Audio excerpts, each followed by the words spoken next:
Alex, desperate to shave time off their late-night drive, takes a shortcut through a remote forest highway, a decision they immediately regret when their GPS glitches, its screen flickering with digital static, before rerouting them onto an abandoned road, swallowed by thick, shifting fog.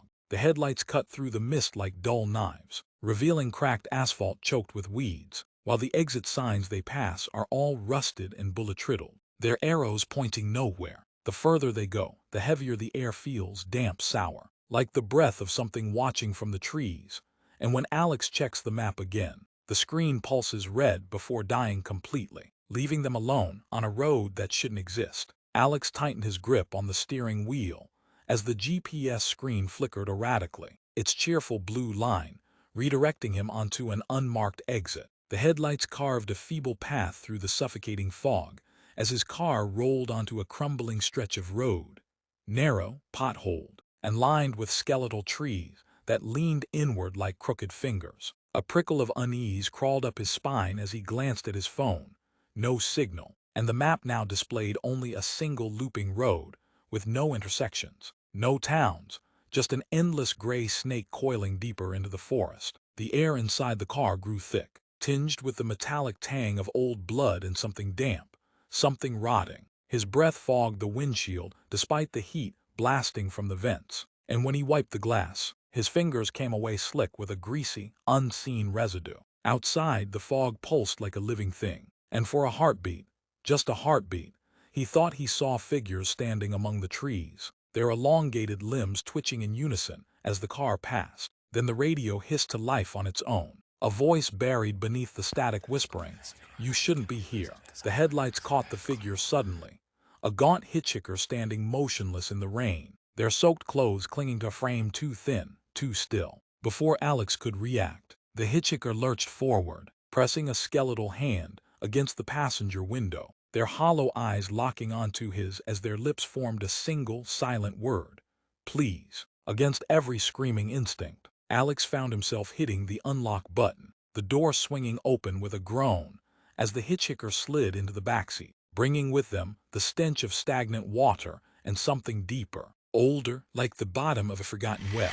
The car fell deathly silent, the rhythmic thump of the windshield wipers the only sound as Alex stole a glance in the rearview mirror. The hitchhiker sat perfectly straight, rainwater pooling beneath them, but never dripping, their reflection oddly blurred. Heart pounding, Alex turned his head to speak, only to find the backseat empty, the upholstery bone dry. A choked gasp escaped him as his eyes darted back to the mirror. For one impossible second, the hitchhiker's face loomed inches behind his own, mouth stretched into a grin too wide, then gone, leaving only the echo of a whisper, "Too late." The static crackled to life without warning, slicing through the silence like a knife. At first it was just white noise, a meaningless hiss that made Alex reached to turn it off. But then a voice broke through, tinny and distant, as if broadcast from another decade. "Emergency alert," it announced, the words distorted by time and poor reception. "Multiple fatalities reported on County Route 9. Suspects still at large. Avoid the area at all costs." The date mentioned sent a chill down Alex's spine. It was from 20 years ago. The same night, a group of travelers had supposedly vanished without a trace. The broadcast looped again, but this time the voice changed. It grew slower, deeper, the words stretching unnaturally as the signal warped. "They're still here," it whispered, the tone shifting from official to something far more intimate, as if the speaker were now inches from the radio. Alex's fingers froze over the dial, his breath shallow. The static swelled, swallowing the voice for a moment before it returned, this time guttural. "Desperate, get out while you can." Then, as suddenly as it had begun, the radio cut out. The silence that followed was worse. Alex stared at the dashboard, his pulse roaring in his ears, until a new sound made him jump, a faint, wet clicking from the backseat, like fingers tapping against glass. He didn't dare look. Outside, the fog had thickened, and for the first time, he noticed the silhouettes lining the road, too tall, too still, watching as he drove past. The radio fizzed one last time, a final broken plea, "They see you." The first time Alex passed the gas station, its flickering neon sign buzzing like a dying insect, he barely noticed the gaunt attendant behind the counter, just a pale figure standing motionless in the grimy window. But when he circled back an hour later, lost on the same stretch of road, the attendant was in the exact same position, their hollow eyes tracking Alex's car with an unnatural stillness. The third time, Alex slammed on the brakes, his stomach lurching as he realized the truth. He'd been driving in circles, and the attendant's lips were crudely stitched shut with thick, black thread, their expressionless face pressed against the glass like a grotesque painting. Alex rolled down his window, the humid air reeking of gasoline and something sour, like spoiled meat. The attendant didn't move, didn't blink, just stared as a single fat fly crawled out from between their sealed lips. A shrill ringing filled Alex's ears, and when he looked down, the gas pump's display flickered with the same garbled date from the emergency broadcast 20 years ago. He hit the gas, tires screeching, but in the rearview mirror, the attendant's head turned slowly, too slowly, following his escape until the fog swallowed the station whole. Alex's knuckles whitened around the steering wheel as movement flickered at the edges of his vision, tall, skeletal shapes gliding between the trees with impossible speed. Their limbs stretched too long, joints bending at unnatural angles as they matched the car's pace effortlessly, their forms half hidden in the swirling fog. Every time he dared to look directly at one, his vision blurred, his mind recoiling as if refusing to acknowledge what stood just beyond the tree line. Their faces were smudged voids, shifting like static, leaving only the creeping certainty that they were grinning. The figures grew bolder, their spindly fingers brushing the passenger window with a sound like dry leaves scraping glass. Alex stomped on the accelerator, but no matter how fast he drove, the things kept up, their emaciated bodies weaving through the forest like shadows given form. His breath came in ragged gasps as one suddenly lunged closer, its distorted face pressing against the windshield for one heart-stopping second, just long enough for Alex to see rows of needle teeth before it melted back into the darkness. The road ahead seemed to stretch endlessly, the trees now lined with countless swaying figures, all waiting, all hungry. The impact came without warning.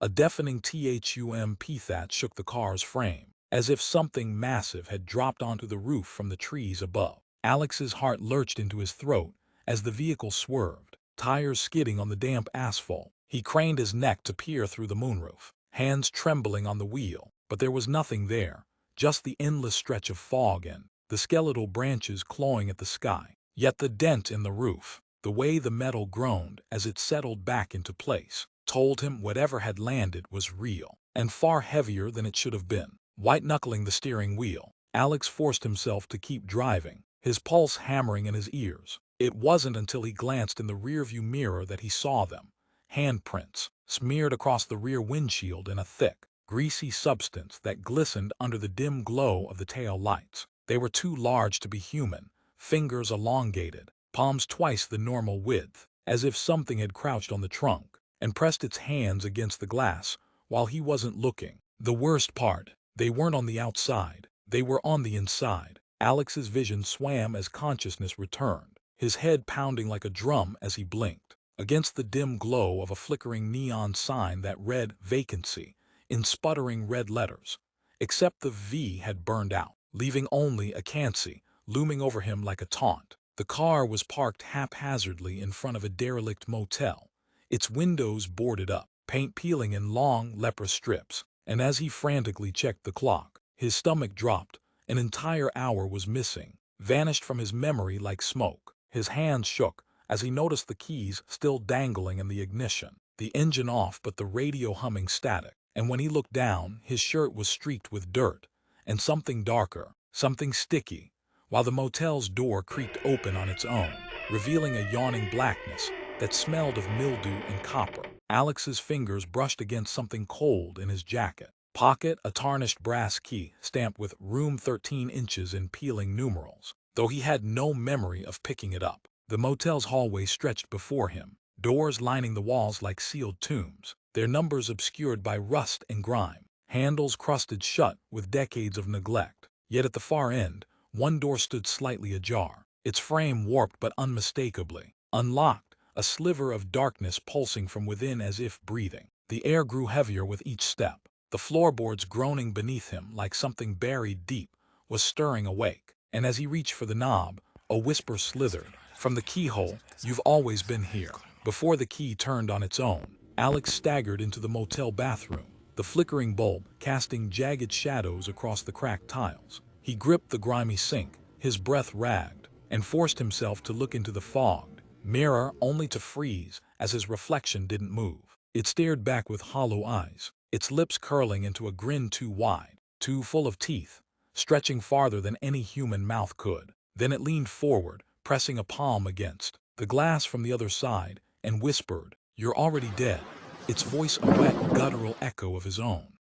Alex recoiled, but the reflection's hand shot out, gripping his wrist through the mirror like the glass was liquid. The room around him warped, the walls peeling back to reveal pulsing veins, the light bulb bursting in a shower of sparks, and for a horrifying instant, he saw behind the reflection, a writhing void where his body should have been, rotted through, just a puppet strung up by something older. Then the mirror shattered, the pieces scattering like bones across the floor, and the last thing he heard was his own laughter, coming from the darkness of room 13. Alex's hands trembled as he sifted through the stack of yellowed Polaroid strewn across the motel room's dresser. Each one captured the same horrifying scene, his own face, contorted in terror behind the wheel of his car, eyes wide with panic as inky, elongated figures reached through the windows, their skeletal fingers inches from his throat. The dates scrawled on the backs were all from 20 years ago, yet the car in the photos was undeniably his, right down to the scratch on the bumper from last winter. The final photo showed him slumped over the steering wheel, mouth agape in a silent scream, while the shadows loomed closer, their blurred faces now pressed against his own. Beneath the photos lay a brittle newspaper clipping, its edges crumbling like dead leaves. The headline screamed, "Missing local man via Owen County Route 9 search called off." The article detailed how a traveler named Alexander Rhine had disappeared on this very road 2 decades ago. His abandoned car found idling in the middle of the night, the interior slick with a substance the police couldn't identify. The black and white photo beside the article made Alex's blood run cold. It was his face staring back at him, the same sharp jawline, the same scar above his brow. The caption read, "Presumed dead, body never recovered." A metallic taste filled Alex's mouth as the pieces clicked into place. The road, the hitchhiker, the looping gas station, they weren't warnings. They were memories. The radio static surged in his ears again, this time forming words, "You never left." Outside, the shadows pressed against the motel window, their hollow eyes glowing faintly in the dark, waiting to finish what they'd started 20 years ago. The walls of the motel room shuddered, cracks splintering through the peeling wallpaper as thick, black sludge oozed from the gaps like congealed blood. The air reeked of rotting meat and damp earth as the shadow figures peeled themselves free from the darkness, their elongated limbs twisting and snapping into grotesque new shapes, joints bending in impossible directions. Their hollow eyes locked onto Alex, and the moment their skeletal fingers brushed the floor, the room's temperature plummeted, his breath frosting in the air as the walls themselves seemed to pulse with a sickening, living rhythm. Alex bolted for the door, his pulse roaring in his ears, as he sprinted through the collapsing hallway, the floorboards warping beneath his feet like quicksand. He barely made it to the car, slamming the door shut just as the first of the figures lurched into the parking lot, their bodies stretching taller, their mouths splitting open into jagged, toothless voids. But when he turned the key, the engine only coughed dead. The radio crackled to life on its own, the same distorted voice from before now, screaming in unison with the things outside.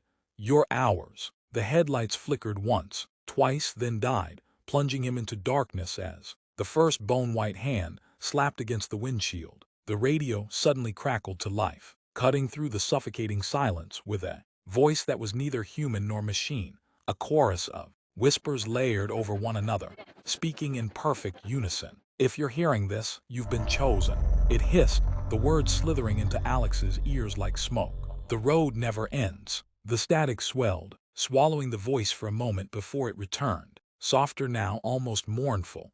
"It never let any of us leave." Alex's breath caught in his throat as the headlights flickered back on, revealing what stood ahead, a crowd of pale figures, their skeletal bodies swaying in unison, blocking the road entirely. Their faces were smooth, featureless, but he could feel their gaze pressing against him, hungry and patient. Behind them, the asphalt seemed to stretch into infinity, the trees lining the road, now bent into archways of gnarled bone. The radio's hum dropped to a murmur. "They've been waiting for you." The choice crystallized in his mind with terrifying clarity. He could surrender, step out of the car and let them take him, join whatever hollow parade of lost souls had been trapped here before him. The figures extended their arms in unison, fingers uncurling like spiders' legs, beckoning. Or he could drive off the road, into the abyss, beyond the shoulder, where the ground crumbled into nothingness, where the fog churned like a living thing. The engine sputtered,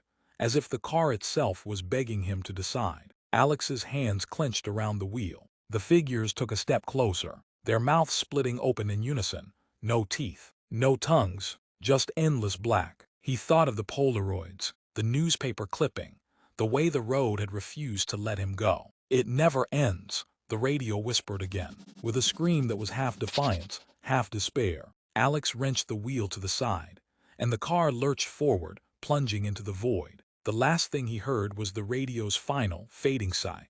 "Welcome home." As dawn broke, Alex's car finally sputtered onto the outskirts of civilization, the horrors of the night fading like a fevered dream, until he glanced at the GPS, its screen now frozen on that cursed stretch of road, the pixelated path looping endlessly like a noose. His stomach dropped as a new blip appeared on the map, a lone car creeping toward the fog-cloaked entrance, its driver oblivious to the shadows stirring in the trees. The gas station attendant's stitched lips curling into a smile. The radio hissed once, just 2 words, "Next one," before the signal died, leaving Alex to stare at his own hollow reflection in the rearview mirror, wondering if he'd ever really escaped at all. And so Alex's nightmare ends, or does it? Some roads don't let go so easily. What do you think happened to him? Did he truly escape? Or is he still trapped in that endless loop of terror? Let me know in the comments below, and tell me, would you have taken that shortcut? Don't forget to like, subscribe, and hit that bell so you never miss another chilling tale.